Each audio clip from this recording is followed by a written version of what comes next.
बिस्मिल्लाहिर्रहमानिर्रहीम। अस्सलाम वालेकुम। उम्मीद है आप सब खैरियत से होंगे। आज मैं हेमाटोलॉजी का जो पहला टॉपिक है इसको डिस्कस करने जा रहा हूँ। So let's start. Introduction to haematology. Haematology is the study of blood and blood forming organs. Blood और ब्लड फॉर्मिंग ऑर्गन्स के स्टडी को हेमाटोलॉजी कहा जाता है। Haematology deals with blood physiology as well as pathology. Haematology deal करता है blood physiology के साथ भी और पैथोलॉजी के साथ भी। पैथोलॉजी क्या है? The study of disease is called pathology, यानी डिजीज के स्टडी को पैथोलॉजी कहा जाता है। Blood is a specialized mobile connective tissue that circulate in closed vascular system. Blood एक स्पेशलाइज्ड मूवेबल कनेक्टिव टिश्यू होता है जो कि क्लोज सर्कुलेटरी सिस्टम में सर्कुलेट करती है। The cellular composition of blood was not recognised until the invention of the microscope. Microscope के discovery से पहले सेलुलर कंपोजिशन ऑफ ब्लड के बारे में मालूम नहीं था। लीवनहुक 1632 to 1723 accurately described and measured the red blood cells erythrocytes. लीवनहुक ने रेड ब्लड सेल्स को सही तौर पर डिस्क्राइब भी किया और इसको मेजर भी किया। The discovery of white blood cells, leucocytes and platelets, thrombocytes followed after microscope lenses were improved. जब माइक्रोस्कोप के लेंसेज में इम्प्रूवमेंट होती गई वक्त के साथ साथ, यानी इसके मैग्नीफाइंग पावर में इजाफा हुआ, तो फिर उसके बाद ल्यूकोसाइट्स, वाइट ब्लड सेल्स और प्लेटलेट्स, थ्रोम्बोसाइट्स डिस्कवर हुए। Karl Vierordt in 1852 published the first quantitative result of blood cell analysis. Karl Vierordt ने 1852 में पहला जो ब्लड सेल एनालिसिस का क्वांटिटेटिव रिजल्ट था पब्लिश किया। Improved methods of blood examination described in 1920s। फिर इसके बाद 1920s में ब्लड एग्जामिनेशन के इम्प्रूव्ड मेथड्स डिस्कवर हुए। बहुत से मेथड्स को फिर डिस्क्राइब किया गया ब्लड एग्जामिनेशन के 1920s में। In 1930s allowed anaemias and other blood disorders to be studied on rational basis. 1930s में एनीमिया और इसके जो अक़साम है और जो दीगर ब्लड डिसऑर्डर्स है इनको वजूहात की बुनियाद पर स्टडी किया गया। Later it was recognised that alterations in the components of blood are the result of disease. Blood के कंपोनेंट्स में जो चेंजेस आ जाते हैं पता चला कि ये डिजीज़ के वजह से ही होता है। Blood composition. Blood is composed of a liquid compartment called plasma and cellular compartment called blood cells. Blood दो हिस्सों पर मुश्तमिल होता है। इसका एक लिक्विड पार्ट होता है जिसको प्लाज्मा कहा जाता है और सेलुलर पार्ट जो कि ब्लड सेल्स पर मुश्तमिल होता है। इसका जो सेलुलर पार्ट है इसको फॉर्म्ड एलिमेंट्स भी कहा जाता है। The normal adult has about 6 to 8 liters of this vital fluid which composes from 7 to 8% of the total body weight. एक नॉर्मल एडल्ट में 6 to 8 लीटर ब्लड मौजूद होती है जो कि इंसानी जिस्म का 7 to 8% बनाता है। Plasma makes up about 55% of the blood volume and about 44% of the volume is composed of erythrocytes and 1% of the volume is composed of leukocytes and platelets. Plasma blood volume का 55% बनाता है जबकि जो हमारे साथ red blood cell से erythrocyte से ये 44% बनाता है। इसको पैक्ड सेल वॉल्यूम भी कहा जाता है।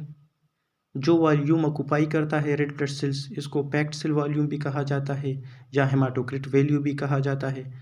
और 1% जो है ना ब्लड वॉल्यूम का बनाते हैं हमारे साथ ल्यूकोसाइट्स और प्लेटलेट्स। सो लिक्विड कंपार्टमेंट हमारे साथ प्लाज्मा या सीरम पर मुश्तमिल होता है। प्लाज्मा और सीरम दोनों का वॉल्यूम सेम ही होता है और दोनों में एक मेन डिफरेंस है और वो है फिब्रिनोजन का। प्लाज्मा में फिब्रिनोजन मौजूद होता है जबकि सीरम में फिब्रिनोजिन मौजूद नहीं होता। सीरम में फिब्रिनोजिन क्यों मौजूद नहीं होता? इसकी वजह यह है कि कोagulation के दौरान फिब्रिनोजिन कन्वर्ट हो जाती है फिब्रिन में, इसलिए सीरम में फिब्रिनोजिन मौजूद नहीं होता। लिक्विड कंपार्टमेंट हमारे साथ मुश्तमिल होता है वाटर पे 92%, plasma 7%, albumin, plasma protein 7%, albumin, coagulation factors, globulin, alpha, beta, gamma globulin, electrolytes are ions, sodium, potassium, calcium, chloride, magnesium, zinc, copper ions etcetera, इस पे ये हमारे साथ मुश्तमिल होता है।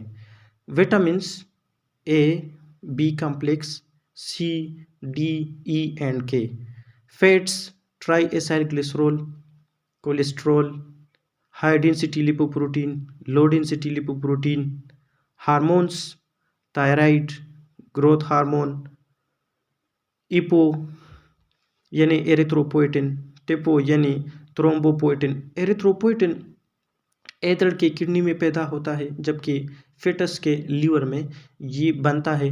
और इसका रोल क्या है? एरिथ्रोपोएटिन स्टिमुलेट करता है रेड ब्लड सेल प्रोडक्शन को, यानी ये रेड ब्लड सेल्स के काउंट को इंक्रीज करता है या डिक्रीज करता है, इनको रेगुलेट करता है। जबकि थ्रोम्बोपोएटिन ये हमारे साथ थ्रोम्बोसाइट्स यानी प्लेटलेट्स के प्रोडक्शन को रेगुलेट करता है। Enzymes reductase, oxygenase, phosphorylase. Reductase क्या करता है? रिडक्शन रिएक्शंस को क्या करता है? कैटालाइज करता है। रिडक्शन क्या होता है? रिडक्शन होता है एडिशन ऑफ इलेक्ट्रॉन्स और लॉस ऑफ ऑक्सीजन। जबकि ऑक्सीजनेज क्या करता है? ऑक्सीजनेशन करता है, एडिशन ऑफ ऑक्सीजन करता है और लॉस ऑफ इलेक्ट्रॉन्स करता है। इसको क्या करता है? कैटालाइज करता है। फास्फोरोलेज क्या करता है? ये कैटालाइज करता है addition of phosphate. Cellular compartment, cellular compartment हमारे साथ मुश्तमिल होता है एरिथ्रोसाइट्स जो कि नॉन न्यूक्लिएटेड है, ल्यूकोसाइट्स जो कि न्यूक्लिएटेड है, थ्रोम्बोसाइट्स ये भी हमारे साथ नॉन न्यूक्लिएटेड है। ल्यूकोसाइट्स को फर्दर टू टाइप्स में जो है ना डिवाइड किया गया है। नंबर फर्स्ट हमारे साथ ग्रेनुलोसाइट्स जो कि जिसके साइटोप्लाज्म में ग्रेन्यूल्स होते हैं। ग्रेनुलोसाइट्स के साइटोप्लाज्म में ग्रेन्यूल्स होते हैं, इसलिए इनको ग्रेनुलोसाइट्स कहा जाता है। Agranulocytes no granules in their cytoplasm, इसके साइटोप्लाज्म में ग्रेन्यूल्स नहीं होता। ब्लड कंपोजिशन, ग्रेनुलोसाइट्स हमारे साथ 3 सेल्स पर मुश्तमिल होता है। इसको आसानी से याद करने के लिए आप BEN माइंड में रखें, यानी बेसोफिल्स, यूसोनोफिल्स, न्यूट्रोफिल्स। ए ग्रेनुलोसाइट्स ये हमारे साथ 2 सेल्स इसमें आ जाते हैं, मोनोसाइट्स आ जाते हैं, लिम्फोसाइट्स आ जाते हैं। Lymphocytes on the basis of functions, function के बुनियाद पर इसको 3 में डिवाइड किया गया है। बी लिम्फोसाइट्स जो कि बी लिम्फोसाइट्स, टी लिम्फोसाइट्स में हमारे साथ helper T cells, cytotoxic T cell, helper T cell और CD4 टी सेल। इसको CD4 टी सेल इसलिए कहा जाता है क्योंकि इसके सरफेस पे CD4 रिसेप्टर प्रोटीन मॉलिक्यूल मौजूद होता है, इसलिए इसको CD4 टी सेल भी कहा जाता है। साइटोटॉक्सिक टी सेल और CD8 टी सेल, इसको CD8 टी सेल इसलिए कहा जाता है क्योंकि इसके सरफेस पे CD8 रिसेप्टर प्रोटीन मॉलिक्यूल मौजूद होता है। Natural killer cells on the base of morphology के बुनियाद पर भी हमारे साथ 3 टाइप्स है लिम्फोसाइट्स के। Small lymphocytes, large lymphocytes, large granular lymphocytes like natural killer cells. Functions of blood. Plasma functions. Major part of plasma is water. It acts as solvent and vehicle for the transport of blood cells and other components. Blood plasma का जो major part है ये पानी पर मुश्तमिल है। ये बतौर सॉल्वेंट एक्ट करता है और व्हीकल के तौर पर काम करता है, क्योंकि ये ब्लड सेल्स और दीगर जो कंपोनेंट्स है उसके ट्रांसपोर्ट में अहम रोल प्ले करता है। रेगुलेशन ऑफ फ्लूइड बैलेंस, ये फ्लूइड के बैलेंस को भी रेगुलेट करता है। एलिमिनेशन ऑफ वेस्ट प्रोडक्ट, और वेस्ट प्रोडक्ट के एलिमिनेशन में भी अहम रोल प्ले करता है। वेस्ट प्रोडक्ट्स हमारे साथ क्या है, यूरिया और जो क्रिएटिनिन है, ये जो हमारे साथ बॉडी में बनते हैं वेस्ट प्रोडक्ट्स, इसके एलिमिनेशन में भी ये अहम रोल प्ले करती है। Regulation of body temperature, body के टेम्परेचर में भी प्लाज्मा अहम रोल प्ले करती है।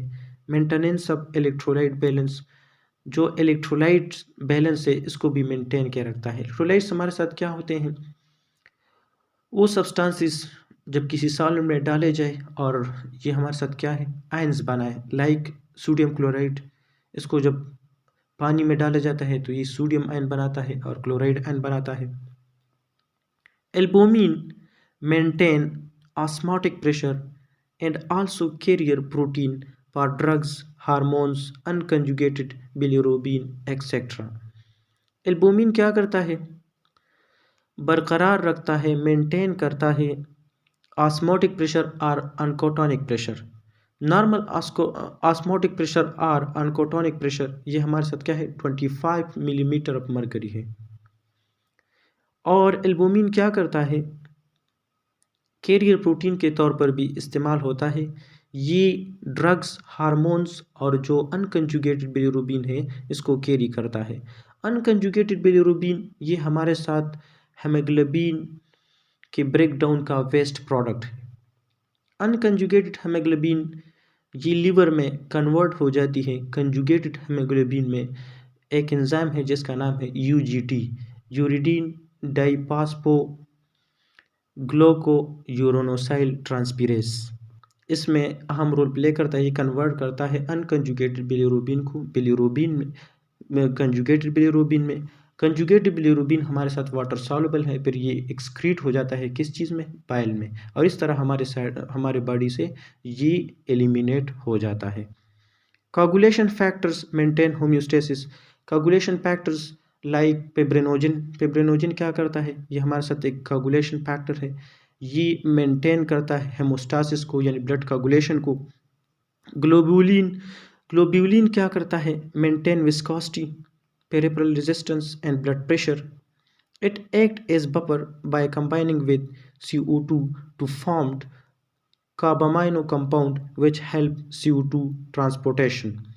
ग्लोब्यूलिन मेंटेन करता है विस्कोसिटी को। विस्कोसिटी क्या होता है, थिकनिंग ऑफ ब्लड होता है। पेरिफेरल रेजिस्टेंस क्या होता है, arterial resistance to blood flow is called peripheral resistance. Arteries जो रेजिस्टेंस प्रोवाइड करती है ब्लड को, ब्लड के फ्लो को, तो इसको पेरिफेरल रेजिस्टेंस कहा जाता है। जब आर्टरीज कंस्ट्रिक्ट हो जाते हैं तो ब्लड की फ्लो को रेजिस्ट करते हैं, या फिर जब आर्टरी डायलेट हो जाते हैं तो ब्लड के फ्लो को जाने देते हैं। तो इसी तरह ये पेरिफेरल रेजिस्टेंस में भी को भी मेंटेन के रखता है, और ब्लड प्रेशर जो हमारे ब्लड प्रेशर है इसको भी मेंटेन रखता है ग्लोब्यूलिन।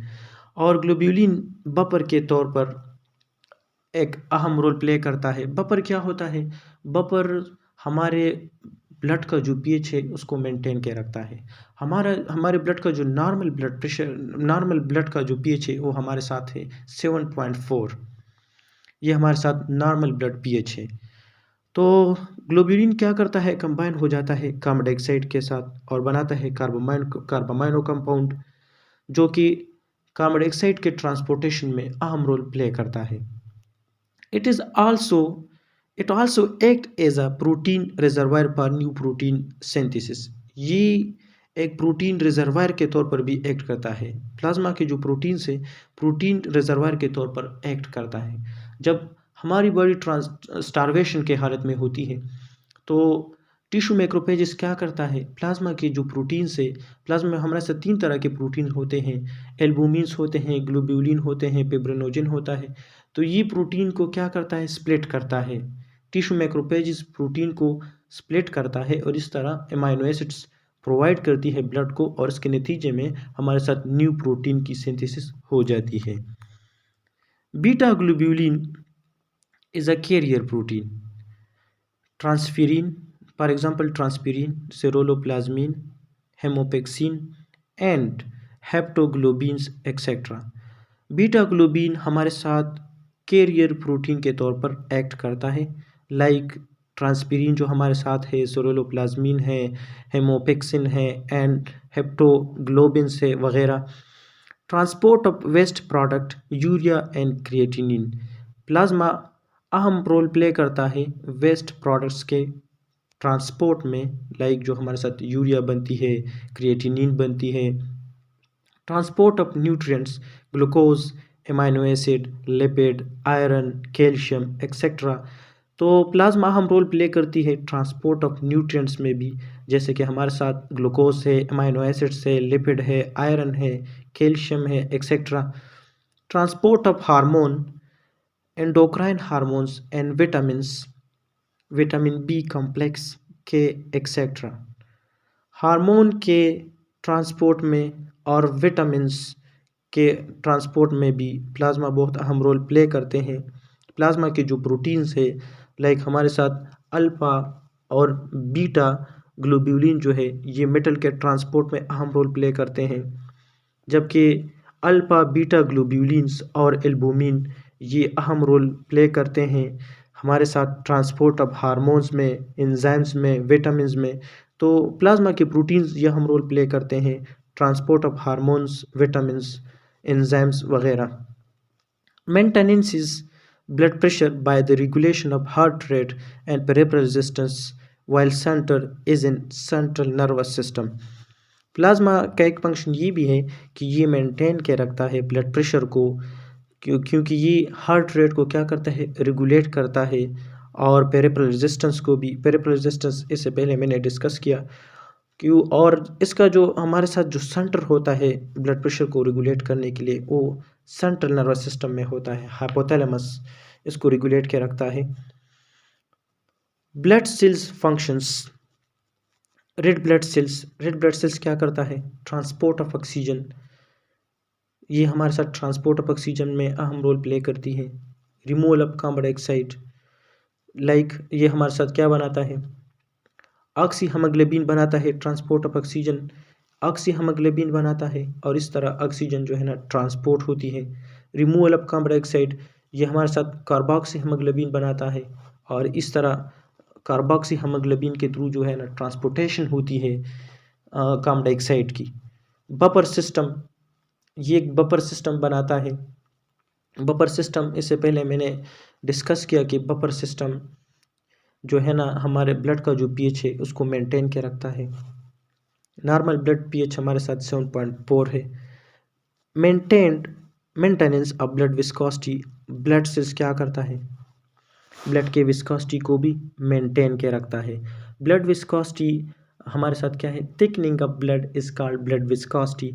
हमारे साथ जो ब्लड सेल्स है इसमें सबसे ज़्यादा हमारे साथ रेड ब्लड सेल्स की काउंट है, और ये हमारे साथ 44% बनाता है, और इसलिए ये जो है ना विस्कोसिटी में अहम रोल प्ले करती है, ब्लड की विस्कोसिटी, और इसको मेंटेन के रखती है।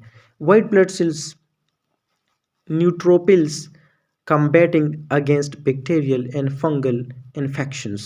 न्यूट्रोपिल्स क्या करता है, हमारे बॉडी को डिफेंस प्रोवाइड करती है अगेंस्ट बैक्टीरियल और फंगल जो इन्फेक्शंस है। बैक्टीरिया से जो इन्फेक्शंस काज होते हैं और फंगल से जो इन्फेक्शंस काज होते हैं पंजाई से, इसको क्या करता है, कम्बैट करता है, उसको रोकता है उन इन्फेक्शंस को। Lymphocytes major role in viral illness and synthesis of immunoglobulin. Lymphocytes का मेजर रोल क्या है, ये वायरल के इलनेस को, इसके खिलाफ हमें इम्यूनिटी प्रोवाइड करती है, और इसके अलावा ये सिंथेसाइज करता है इम्यूनोग्लोब्यूलिन और गामा ग्लोब्यूलिन, जिसको हम एंटीबॉडीज़ कहते हैं, इसमें ये अहम रोल प्ले करती है। Eosinophil provide defense against worm infestation and other parasitic infections। Eosinophils हमें डिफेंस प्रोवाइड करती है वर्म इन्फेस्टेशंस, यानी जो बच्चे होते हैं उसके इंटेस्टाइन्स में ये जो वर्म्स वगैरह होते हैं, लाइक हुक वर्म्स होते हैं, राउंड वर्म्स होते हैं, जो कि इंटेस्टाइन्स में रहते हैं। और दीगर जो पैरासाइट इन्फेक्शंस हैं उसके खिलाफ हमें इम्यूनिटी प्रोवाइड करती है एओसोनोफिल्स। पैरासाइट क्या होता है? पैरासाइट या तो ऑन द होस्ट सेल और इनसाइड द होस्ट ये रहते हैं और क्या करते हैं, होस्ट को हार्मनेस जो है ना देती है, होस्ट को नुकसान पहुंच जाती है, होस्ट में बीमारियां पैदा करती हैं। बेसोपिल्स causes allergic reactions by releasing histamine. बेसोपिल्स काज करती है एलर्जिक रिएक्शंस और हाइपर सेंसिटिविटी रिएक्शंस। क्या करता है, ये रिलीज़ करती है हिस्टामिन। असल में बेसोपिल की जो मेम्ब्रेन होती है उस पे रिसेप्टर्स होती है, जो किस चीज़ के लिए होती है, जो हमारे साथ इम्यूनोग्लोबुलिन ई है उसके रिसेप्टर्स मौजूद होते हैं बेसोपिल के मेम्ब्रेन पे।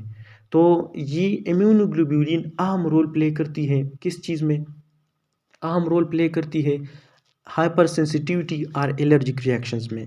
इसके अलावा बेसोपिल में मौजूद होती है हेपरिन, जो कि एंटी कागुलेंट है, यानी ये कागुलेशन को रोकती है, ब्लड क्लाटेशन को रोक के रखती है हमारे साथ हेपरिन।